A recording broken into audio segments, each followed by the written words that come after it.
Okay, Martin, welcome to the show. For anybody that isn't aware of you and your work, could you just tell us a bit about your background and how you first discovered acceptance and commitment therapy?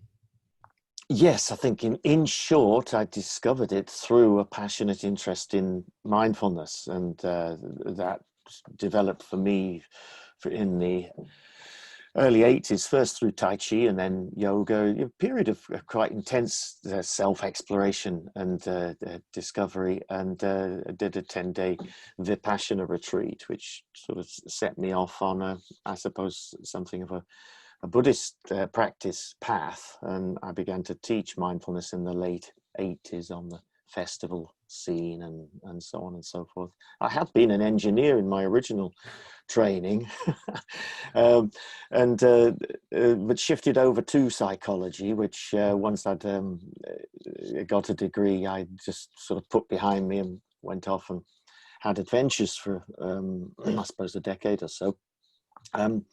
But coming back, I'd also got quite interested in a person-centered approach to psychology, which was not my academic experience of it at all. And through that, co-counseling, the method of a group of people, a community, a learning community, all learning the same approach to facilitating each other in their own personal inquiry, co-counseling. And I got fascinated sorry about that. Best laid plans. It's okay. I got fascinated about integrating the possibilities of integrating the approach of mindfulness with the approaches of co-counseling, and I suppose to some extent anticipated what ACT was going to become much later. And then towards the end of the 90s, as I was professionalizing myself more to become a kind of a recognized therapist by doing a diploma in counseling psychology, I did some training with John Kabat-Zinn to further secularize, I suppose, my way of teaching mindfulness, and did some presentations at the Bangor Institute of Mindfulness on my work in prisons. I've been managing a counselling service in Brixton Prison for many years, using mindfulness with the counselling service. And it was there that I met a group of people who all came from London. We got a little practice group together, and somebody who attended the group mentioned to me this new approach called ACT that I might like, and I can't remember his name, but I'm grateful to him because I found that I did like it a lot, and it had a lot of flexibility, and it did a lot of the kind of integration that I was finding fascinating, and it had all been done with such thoroughness that I shifted over from, I suppose, a humanistic approach, amazingly to me, over the bridge to something which is really in the world of behavior change psychotherapy, but is so very, I suppose, welcoming of different models of therapy, really, that I found a comfortable home in that learning community. That's a fascinating career path you've been on, Martin, so far. I'm curious to ask, what would you say the main benefits are between ACT and other forms of psychotherapy, like some of the humanistic therapies and like things like cognitive behavioral therapy? Like, what would you say are the main differentiating points of ACT and why it's so powerful? Well, first of all, it is a very integrating model, as in somebody trained in the person-centered approach, such as myself, can feel as at home in practicing ACT as can the many CBT therapists who've transformed their practice in the direction of ACT.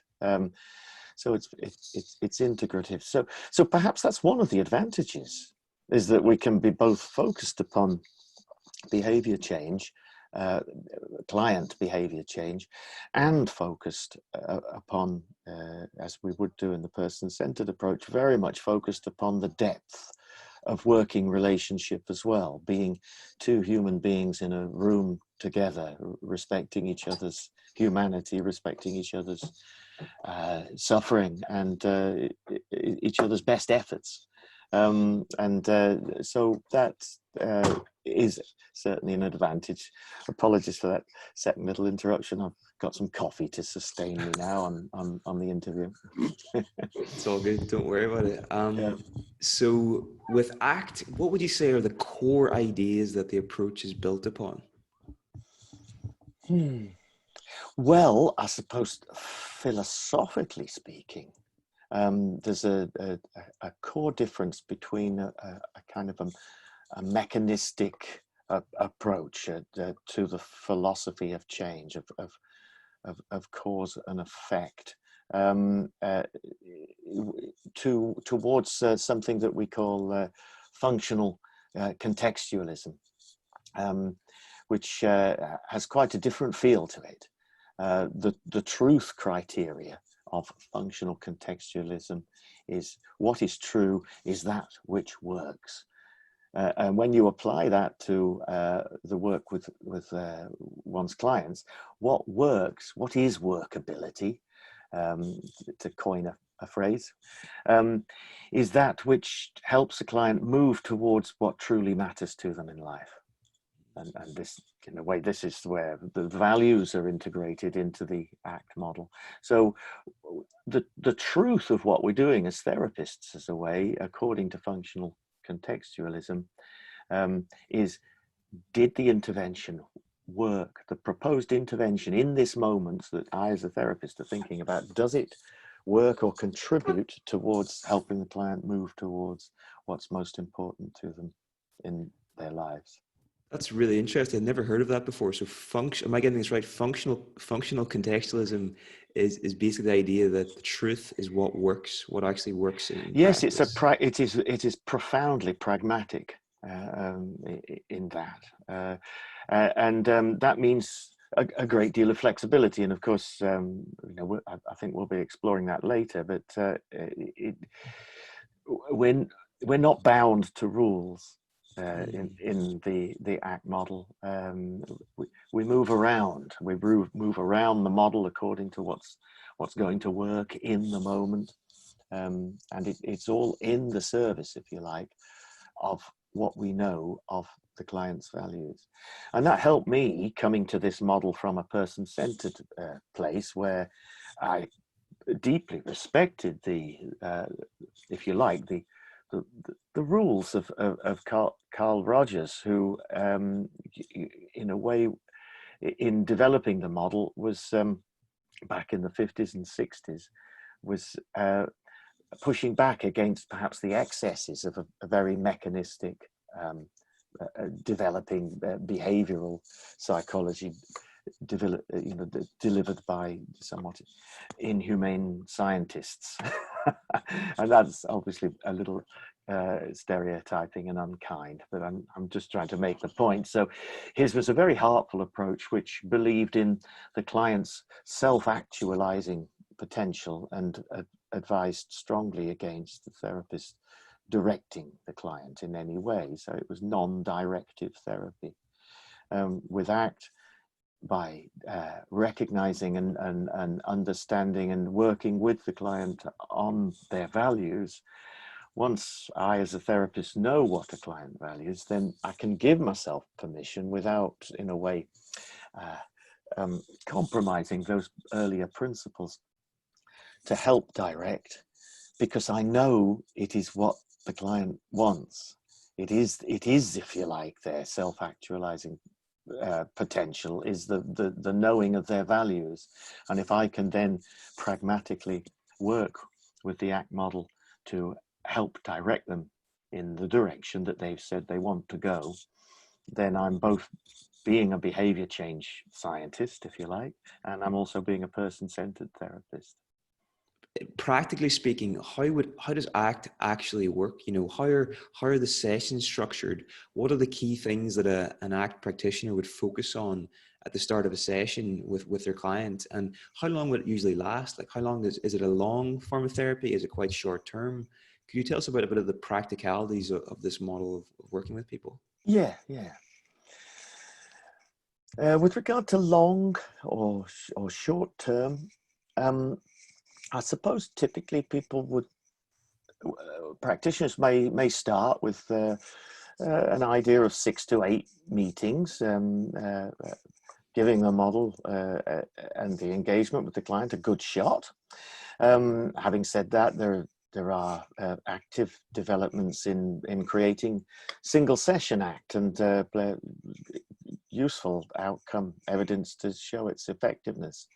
And again, I can work with people over a period of years, usually focused upon the continually focused upon the ACT model, and at the same time working with deeply entrenched, reoccurring, regressive patterns of behavior that need us both to go back to the basic principles, work again, and come back round to the hexaflex, which we haven't spoken about yet, but the way the model is visually presented as a reminder to people, swings from the acceptance side of the model to the commitment side of the model, and often the commitments are hard to keep or hard to move towards, and there's a swinging back to the acceptance side and to and fro. So I suppose it depends how psychologically rigid the people we're working with have become, how deeply entrenched in their patterns, which sadly are somewhat self-defeating. So okay, so that's the length of time. How do we work? To begin with, we'd work towards something that we call creative hopelessness. It's an interesting phrase. It sounds a bit of a paradox in itself, which draws attention to it, which I think is helpful. But by creative hopelessness, we mean the creativity that is liberated by recognizing the hopelessness of doing the same thing over and over again when it's clear that it doesn't work. And that takes some careful debriefing, because it's no good me just saying that as I've said it in a way. We need it to come not from the authority of a person you've only just kind of met. We need it to come from the client's own personal authority through a series of questioning about the things that they've tried and the experiences they've had of the efforts they've tried to overcome the issue that they've brought, to struggle with and overcome the issue that they've brought. And patiently together we work to a penny dropping moment, when the penny drops, which is, well, given all that you've told me, what does it tell you about trying that approach again? And there is that hopelessness feeling and the creativity at that point. Would you be willing to try a different approach? And that is the approach of really dismantling what we could call the control agenda, and as an alternative, offering the acceptance agenda. Very interesting. So rather than control unwanted inner experiences, we invite clients to accept unwanted inner experiences when and if that helps them move in the direction that truly matters to them. Makes a lot of sense. So are there any situations where ACT is particularly effective, like any particular cases where it's been proven that it's a really effective treatment? Anxiety is certainly, and generalized anxiety is certainly one of the most illustrative of cases of how effective it is. And just to perhaps give quite an approachable example, and a way I explain sometimes to clients who are struggling with that very unpleasant condition described as panic attack. If we think about panic attack as anxiety about having anxiety, we can see how we've got a sort of upward spiral there. It's a simple construction, panic attack is anxiety about having anxiety. And so if we can offer the acceptance agenda as an alternative to the control agenda, then instead of the first flickers of butterflies in the stomach and the tightening of the chest, and and then the gripping of the body as the control agendas applied, and then the mind getting full of, oh no, is this the beginning of a panic attack again? It's on that hyper anxiety about those first flickers of anxiety. If we can get in there as early as possible with techniques that allow us to accommodate those first flickers of anxiety and remove that second level of anxiety about anxiety, then we're just with what it is. We're with anxiety, uncomfortable as anxiety is, and how very human the experience of anxiety is too. But that capacity to, in a way, drop the struggle with the anxiety allows it to be anxiety.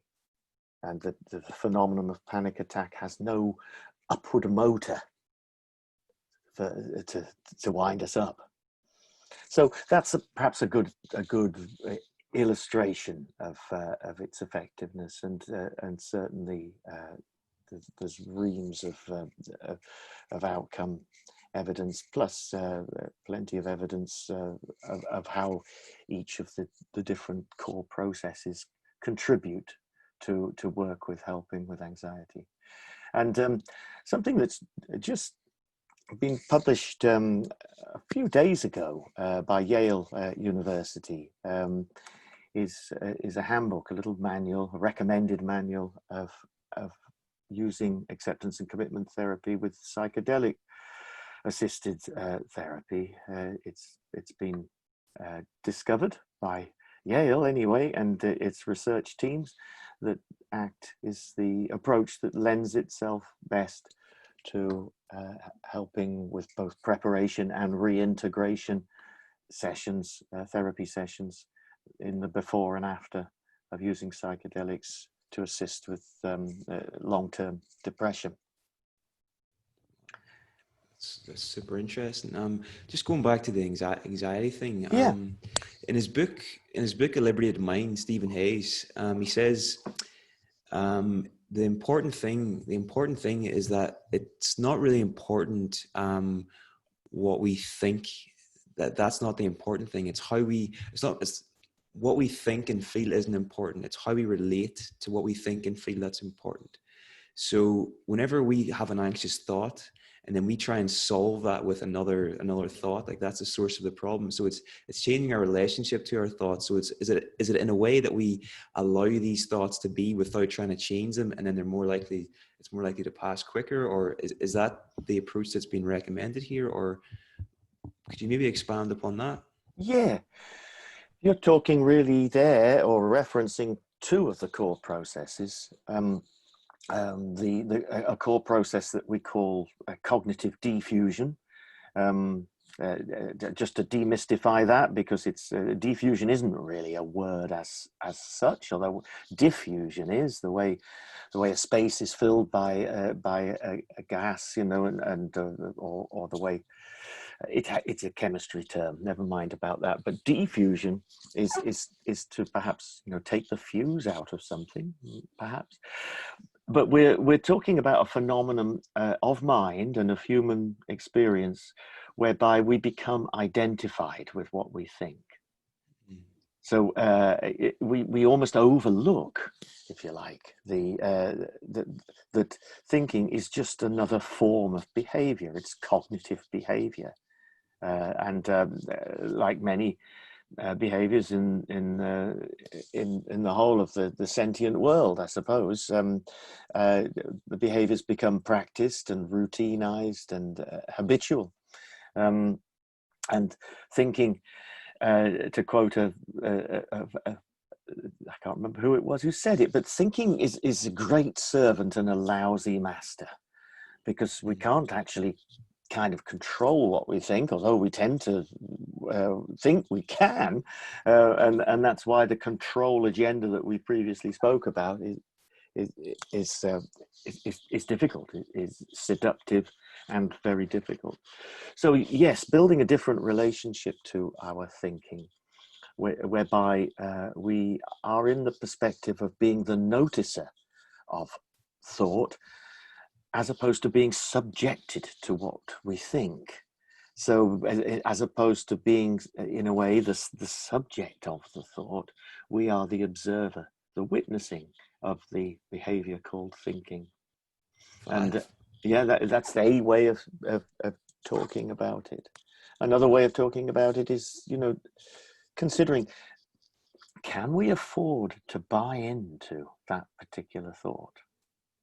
So, this in a way is what we might call a cognitive diffusion technique, where there is a thought, I'm no good at job interviews, there's no point in me applying for the job. Now, can we afford to buy into that thought? In what way will it serve us to invest in that thought? And, if we buy in that thought, it'll perhaps serve us by not having to worry about the anticipated rejection at an interview. But in the long term, it certainly won't serve us in terms of getting a new job. And, if the value, the valued direction is around getting employment, then we'd do as well not to buy into that thought, to simply observe the thought. And recognize that we're having it, but not letting the thought have us. Again, just playing with the way we speak. We can have a thought, but make sure that we don't get had by it. I love that. I love that idea that whenever you have a thought that's not particularly helpful, you can just ask, what will it cost me to buy into this thought? Yeah. It's really powerful. It is, isn't it? Yeah. And this is the pragmatism, because, we express our values in terms of thoughts as well. And but then, of course, identifying with the value, I am a kind, compassionate human being, or something like that.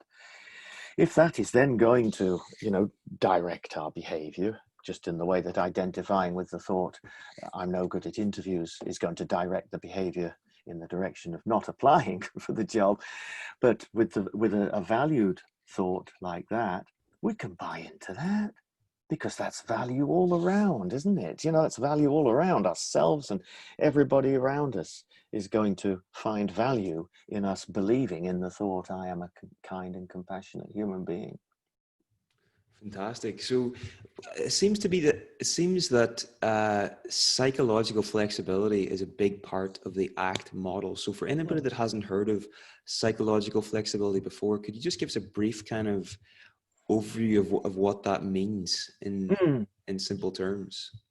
Yeah, the whole model of ACT is around psychological flexibility, and if we have any, if you like,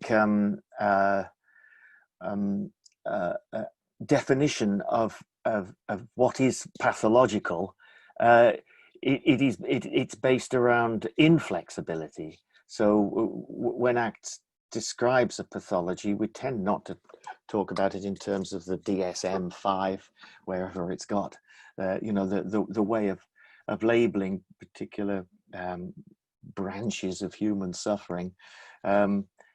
We see it generally, and that's why ACT is a transdiagnostic model. It works across a huge range of diagnoses. We tend to see it all in terms of psychological inflexibility, which is perhaps another way of describing the control agenda, gripping on certain rules in life. The rule like, I'm not that kind of person, or just as a simple one. So a definition that I use in my training of psychological flexibility is here. It's really describing psychological flexibility as having two components: the ability to be psychologically present here and now in the moment, aware, attentive, open to, and engaged in your experience. And that doesn't sound like a big deal, but anybody who's actually sat down and practiced mindfulness meditation for only a few minutes will notice that hanging out there in this fascinating unfolding moment is challenging. Mind is off in the past, in the future, back we come again. And actually, if the present moment is a challenging moment for whatever reason, then the challenge goes up in terms of staying with it.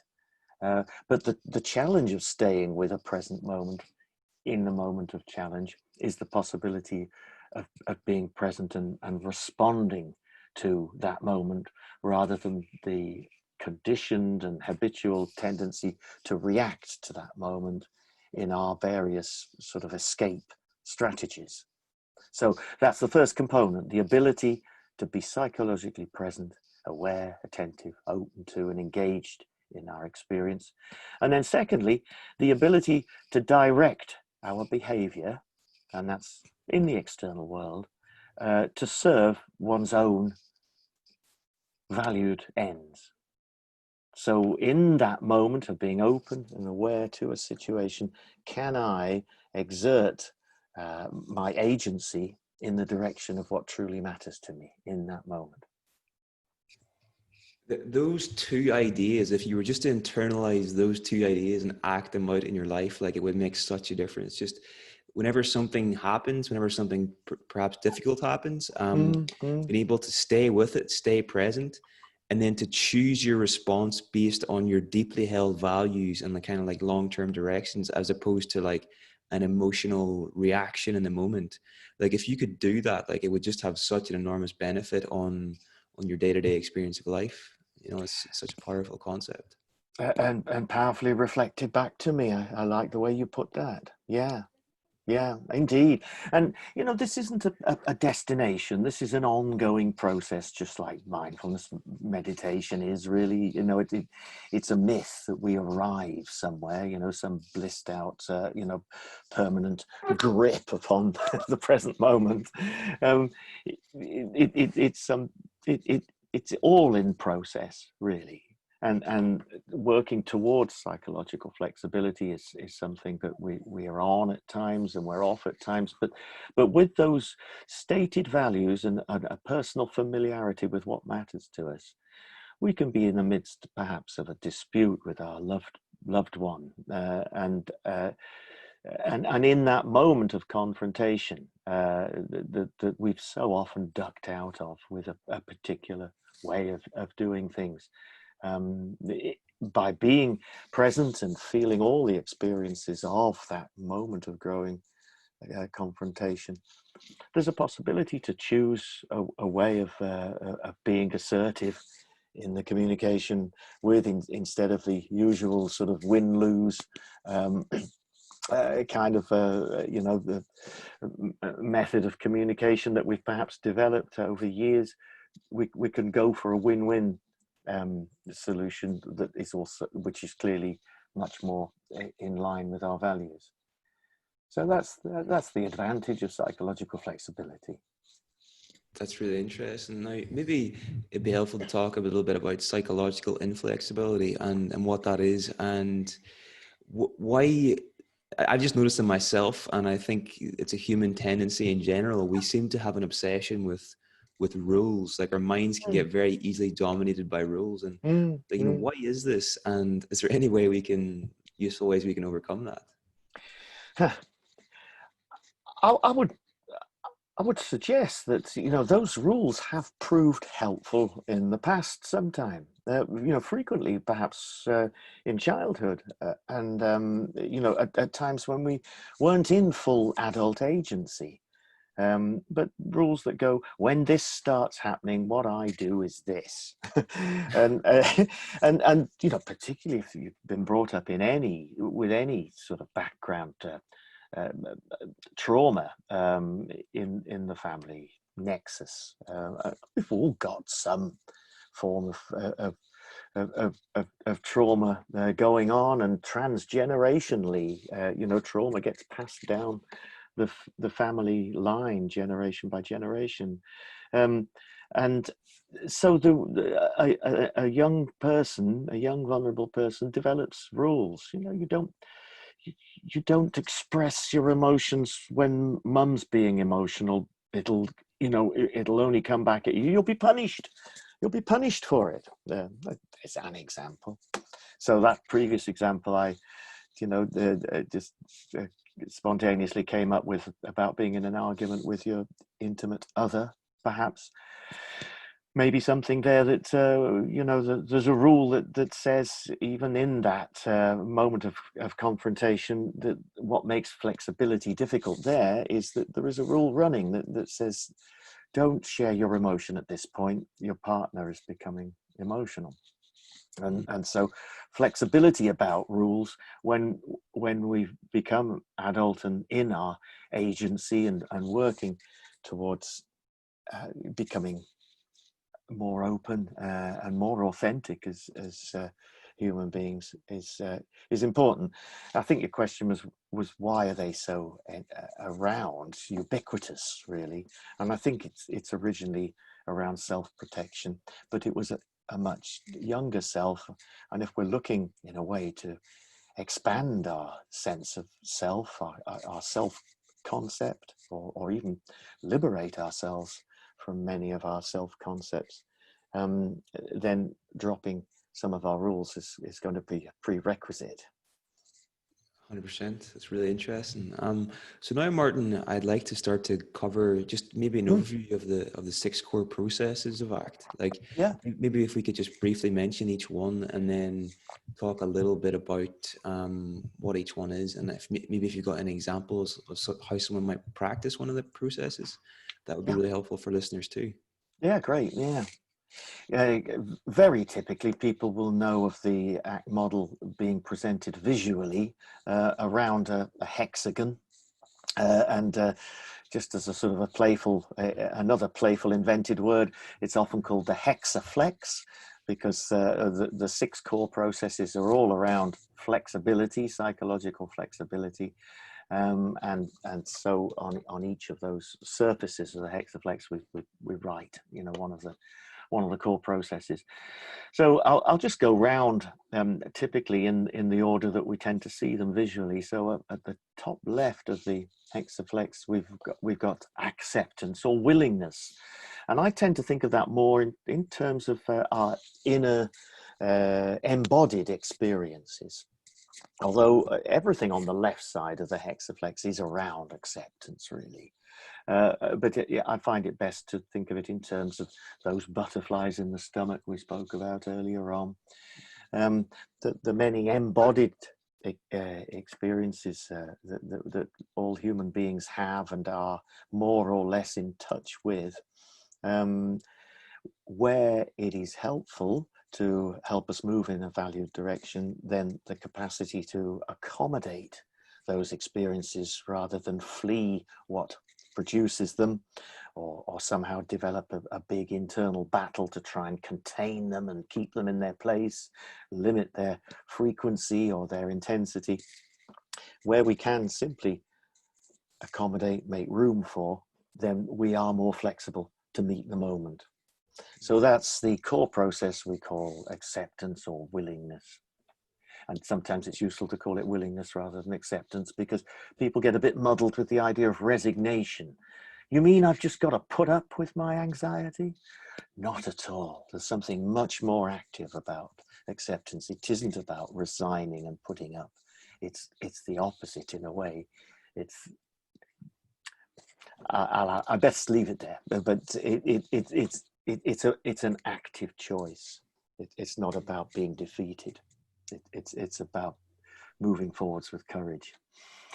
So acceptance and willingness are the first core process. And then as we come around the hexaflex, we'd be just thinking of the video. I'm perhaps going around that way, aren't I? We're looking at cognitive diffusion. We've spoken a little about that, and you wanted some examples of each. Incidentally, the previous one, acceptance, breath work, just doing some breath and using your breath to direct attention to the uncomfortable sensations and feeling your body expand as you breathe in, and literally kind of as you expand, feeling I am making room for this sensation. It's a powerful practice, semi-meditative, and that is one great way of working with acceptance. Cognitive diffusion, my favorite way is using my glasses, because nowadays I just wear them all the time because the reading glasses, they just disappear if I put them down, but it seems they stay while they're on here. But I like them as a cognitive diffusion device.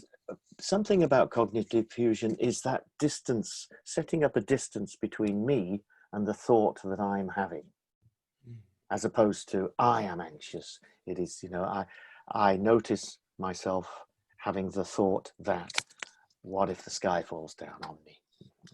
Whatever. So there's a little bit of verbal distance there, but this is a good metaphor. It's actually using my glasses to represent a thought. So I notice the thought, it's no good me applying for that job. I'm no good at interviews. Okay, so I notice it, and it's in a way one of my usual suspects. It's been around every time I've thought of applying for a job, and there are a set of other thoughts like that. In fact, come to think of it, I haven't applied for a job for many years, and that thought is usually around. I'm no good at interviews. Now, while I'm noticing that, I can also look at the advert in the paper and consider it. But if I let this thought just kind of creep up on me unnoticed and end up on the end of my nose, when I look at the advert in the paper, off I go. There's no point. There's no point. And I don't actually see that I'm seeing the advert through the thought. I've been had by the thought. So finding a way of noticing that I'm having the thought is very helpful. So I'm just sharing a personal favorite of a kind of a visual metaphor of how we make some distance between the thought that we notice and ourselves as the noticer of a thought. That's such a great metaphor, because it's sort of like the thought becomes fused with your lens of the world, and then whenever you take the glasses off, again, beautifully put. That's it. And it is about fusion, isn't it? We become fused, and it is cognitive diffusion. Yeah. And the world is colored by the thought, and we don't notice that the thought's done it. In a way, we believe it so heartily the key thing about the ACT approach is we don't dispute the verbal content of the thought. Now, other approaches, such as traditional CBT, will suggest, well, what would be a more helpful way of thinking this? Or can you supply evidence for how true that is? And so on and so forth. A problem with that is that we end up with a mushroom cloud of thinking about it. And it only takes the mind a moment to say, yes, but. And we've got another, if we come up with a sort of perhaps a more functional way of thinking about it, the mind going, yes, but, and then there'll be other things to do, and we'll be locked in thought. So we don't, in ACT, we don't even give the thought the credence to start disputing it. We just, it's just thinking. Great. So that's two. What's the third? That's two. I better get moving because there's another four to go. And there's one or two slightly tricky ones to explain, beautifully tricky ones to explain, actually, I should say. But the next one in some sort of order, really, the two at the top and the bottom of the hexaflex are present both in the acceptance side of the hexaflex and the commitment side of the hexaflex. And they're at the core. One of them is the capacity to be present in the moment. It's very similar in a way to mindfulness of the moment and in the moment, the ability to stay present and watch experiences come, last a while, and cease to be, and remain unmoved while you're practicing formal meditation. And perhaps there's a mindfulness in daily life, moving, but moving in valued directions. And so I perhaps don't need to say much more about that, except that it's well worth kind of cultivating as a regular mindfulness practice. And that's why I've given a lot of my life to teaching mindfulness practice. The one below, at the bottom of the hexaplex, is what we call self as context. And it is intriguing. It isn't easily captured in words. Usually in the trainings that I do, the 2-day introductory trainings, it's more about evoking an experience for people. It's just a momentary experience of a shift of perspective, really. Because much of the time, we are inevitably, almost as human beings, wedded or welded to our self-concepts, our sense of who we are often, as verbal descriptions. I am a man. I am a white British male on the later end of middle age. Whatever, sort of like almost like noun ways of thinking of ourselves. In ACT, we perhaps have 3 ways of thinking what is self. So there's the the inexhaustible numbers of verbal ways we could describe ourselves as nouns. When we're in meditation, we could describe ourselves in many ways as a process, as a selfing, rather than some static noun self. I am breathing, I am listening, I am vibrating. This is speaking about self as process. And that has moved out of our verbal descriptions of ourselves. Self as context, if we carry on using a language metaphor, is not a part of speech at all. It is, you could say perhaps it's the paper the sentence is written on. That wouldn't do either. Perhaps it's the person who writes the thing. But it's a part. It's awareness itself. It's not even owned by me somehow, although perhaps we don't go there. That's moving almost into a non-dual spiritual component to ACT. And ACT does have spirit, but we can't go too far in language to find that. The great thing about having another place to go, this self as context, this awareness perspective, is it allows for both acceptance and diffusion, or almost kind of immediately, because it's a transcended place. We transcend our experience in some respects. It's contained and transcended at the same time in this perspective, self as context. This might be wrong. I'm not sure, but I remember reading in that book from Stephen Hayes. He was saying that a good way to think about it is think of kind of like the witnessing presence that was there when you were like 4 years old, was there when you were 10 years old, that's there now. There's something continuous about that. Yeah. That's kind of, is that a helpful way to think about this? It is, and by extension, there's a lovely Zen phrase. What was your face before you were born? Which is pointing to the same, the same thing in a way. Yeah. But it is helpful to go back and just do some reflective and almost meditative exercises. Perhaps simply with a group of people, I might invite folks to bring to mind a memory of their holiday last summer, and in doing that, notice yourself finding the memory, and now inhabit the memory with as many sensory details as you can, and remind yourself of who was there. And as you're doing it, notice yourself doing that, and now going back to that memory, notice that you were there, that noticer was there, consolidating the memory in the first place. that aspect of you was there. The knower of experiencing was there to notice, consolidate, and commit to memory. And then we can regress that. We can keep going. And I enjoy going back to next to the last year at school, perhaps in higher education, and then to the last year at primary school. And people tend to get that there is this kind of permanent perspective in a way. And even though that every cell and every atom of our bodies is completely different from a material point of view, there is a sameness, a sense of self that was there to know this is happening. 100%.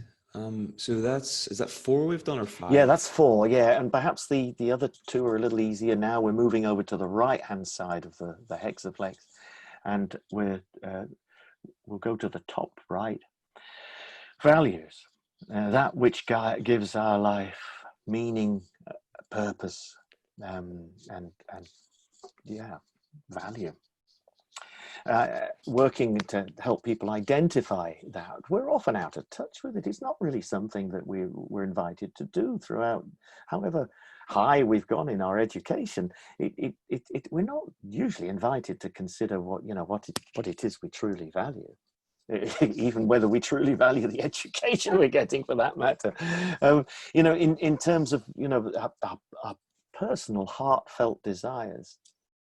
I think recently Steve Hayes has been calling them our yearnings. I like that, and I like the pulling power that values have, a sense of being pulled from the future. So, if we're considering or encouraging our clients in behavior change, then rather than it being a therapist's push in terms of being a cheerleader and go on, then go on, it's more the client's own values acting as beacons, a sort of come towards this, come towards what you said truly matters to you. So that's the why this aspect is so important in the model. We almost need to preload the work with a little bit of stuff on values, and the order of things depends according to different clients, and depends to some extent on how they engage in dialogue. And this is where the art of ACT comes, not to be formulaic, not to be too ordered, to be able to move around the hexaflex according to the demands of the moment and demonstrate that capacity to be present and in the moment and respond to it as a therapist as well.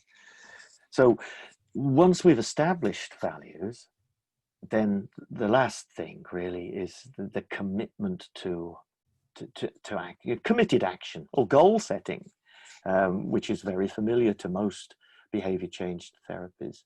And the difference is here that we're doing behavior change not for the sake of behavior change, or not for the sake of perhaps conforming to societal expectations, but we're doing our behavior change in order to help us move towards this heartfelt yearning that we've worked to identify for ourselves. Yeah, there's a lot of finesse that we can look at in terms of goal setting. Setting smart goals. Bringing accountability to that, and by such and such time I will have done this, and so on and so forth. And there's the usual problems that will meet the intentions. In the homework, perhaps between sessions, a client may have committed to making a small but significant step in the direction of something that really matters, and it doesn't work out for a whole variety of reasons. And so next week we go back and we'll perhaps refresh how important the value is, and then we'll perhaps look at the acceptance strategies that could be used to cope with that gutted feeling just before you decided not to make the telephone call to the estranged relative, and then we can look at the thoughts that were the usual suspects, as I call them, I think that's a nice little metaphor. The usual suspects, those thoughts which take you hostage. Yeah. That's the crime. So for values, Mm. it took me kind of a long time to kind of wrap my head around what values were and or what they actually are. And something that I found really helpful when I was thinking about this was to contrast values with goals. And Yeah. there's a metaphor of two hikers about to hike up a mountain, and one takes a values based approach and one takes a goals based approach. Okay, so the values based hiker knows before they go up that they really value curiosity and they value like deep conversations and exploration and presence and these things. So as they go up the mountain, they're kind of like embodying these values, and Mm. they enjoy the whole way up, and they enjoy the process of doing it. Mm. Whereas the goals based hiker is like, all he can think about is getting to the top of the mountain. So Mm. as a result, he misses all the beauty along the way and all these experiences. And it's kind of like, that's the kind of two approaches we can take to life: a values based approach where we kind of work out what's important to us and how we can um, move in a way that we enjoy the process, as opposed to just trying to get everything over and done with so we can get to the top of that Yeah. mountain Yeah.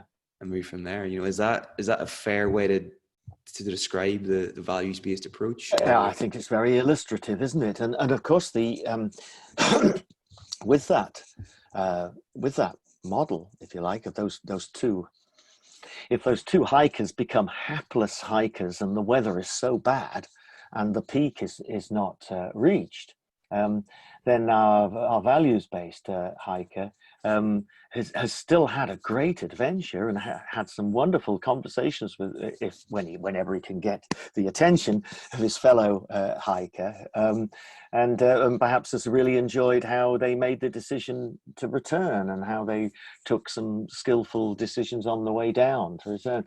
Whereas all the way down, obviously the committed action person, the goal focused person, is just feeling disappointed and a failure.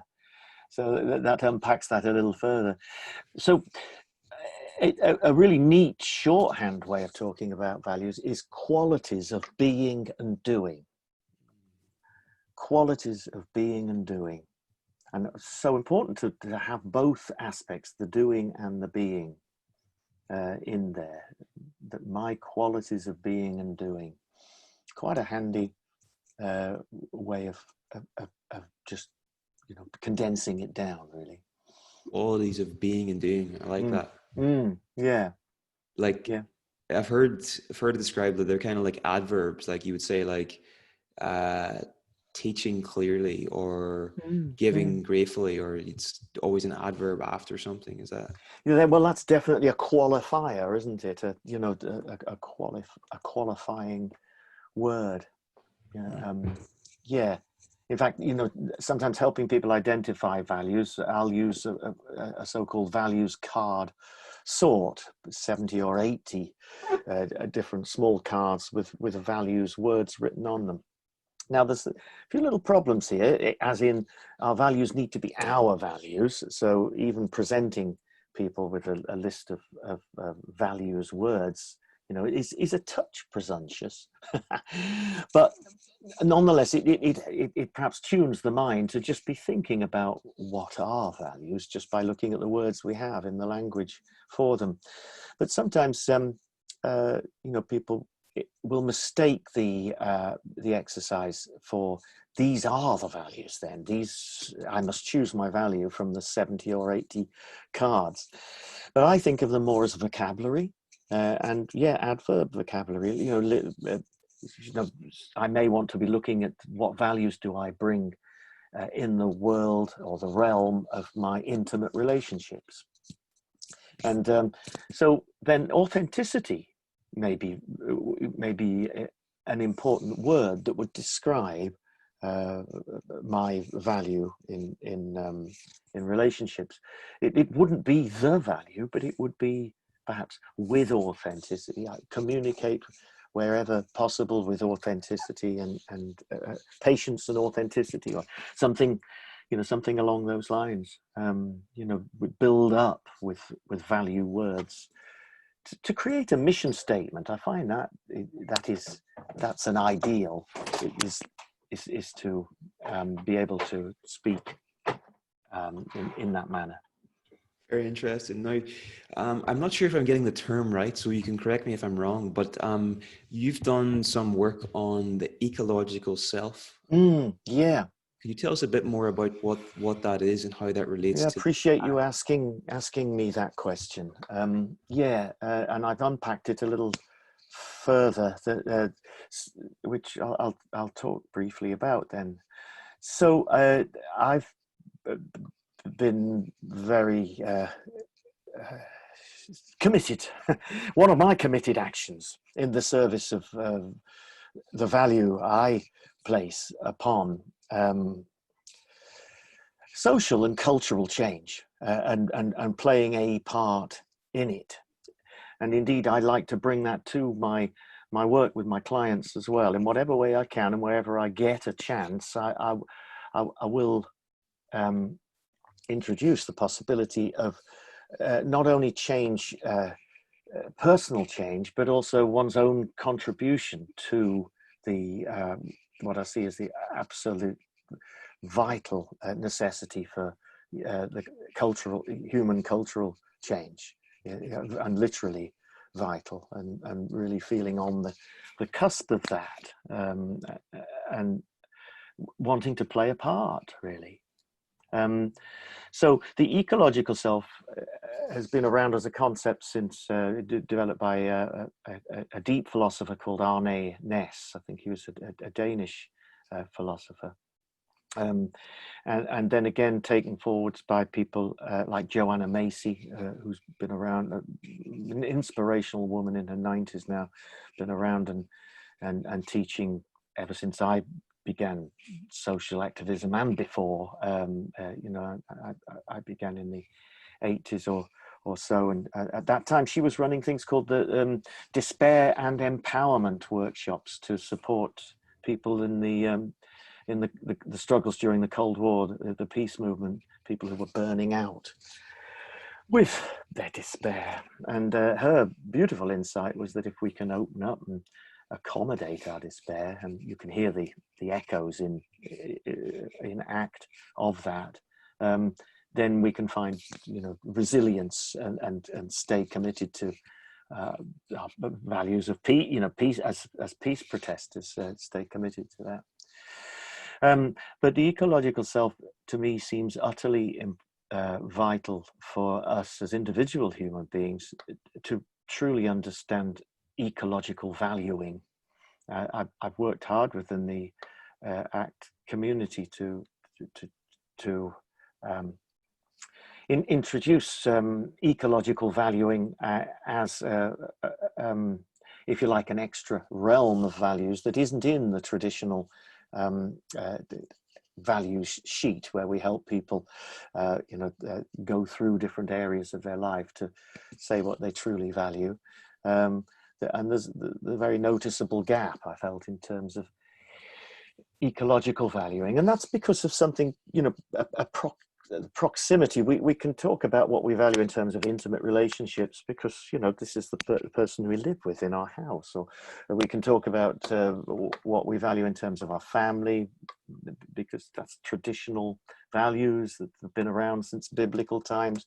Many of our values are rooted in stuff that comes from the religions that were developed at that time, that knew nothing about what science is telling us now in terms of the ecological niche that human life, and indeed all sentient beings, occupy, that is very, very rapidly degrading on account of human behavior. And as we are working with human behavior change here, the science of human behavior change, it seems very, very important that we extend beyond the individual and to the collective. And so that's always there for me in my own life and all the various things that I do, apart from being a therapist of individual people, but also to help fire people up, individuals, to fire people up in terms of when in a way, when you've loosened this psychological inflexibility in terms of what you brought to struggle with, will you take your flexibility into the world and be a contributor to how human culture will evolve and can change? Mm.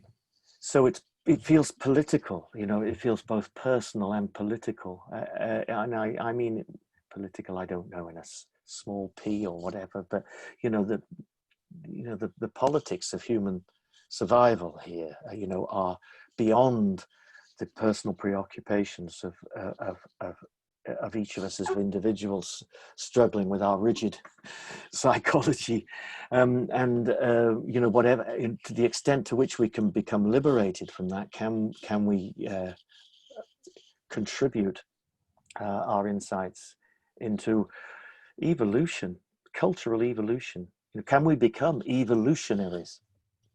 So, in some way, does this require shifting our perspective to almost identify with the planet or a larger, as you call it, ecological self? And that seems to be important, because if we're gonna value something, we might have to identify with it in some level as well.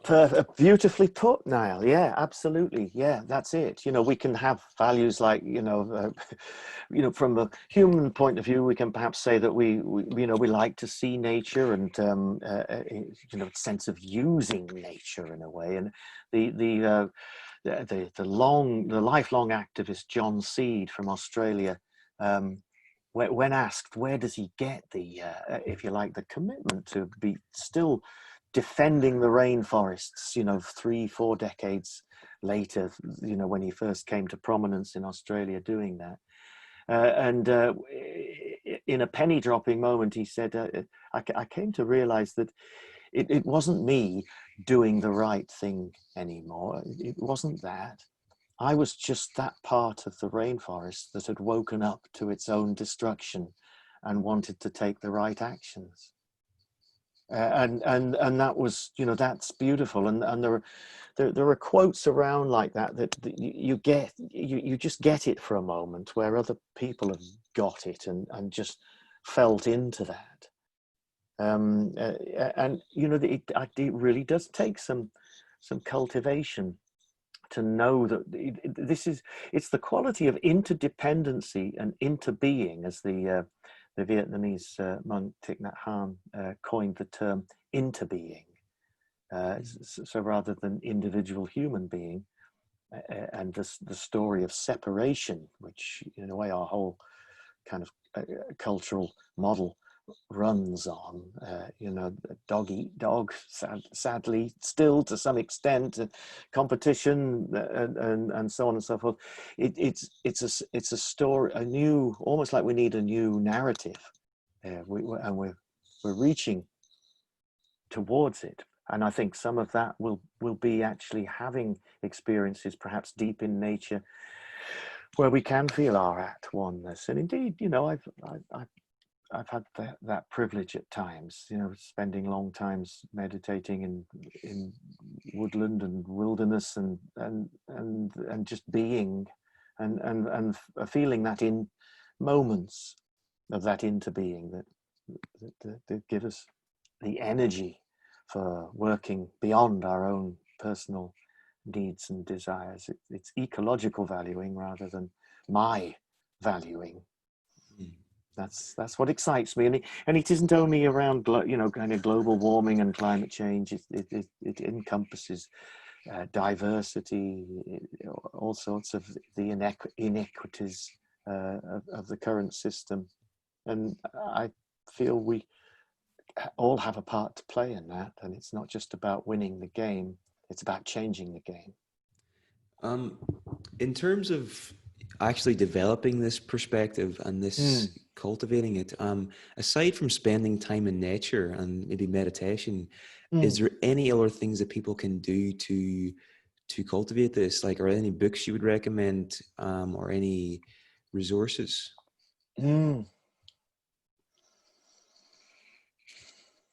Active Hope by Joanna Macy is a great book. And it, you know, is a condensation of her work over decades, really, full of useful practices, and a great emphasis on working in group, because I think one of the ways we can get a sense of this is through group work.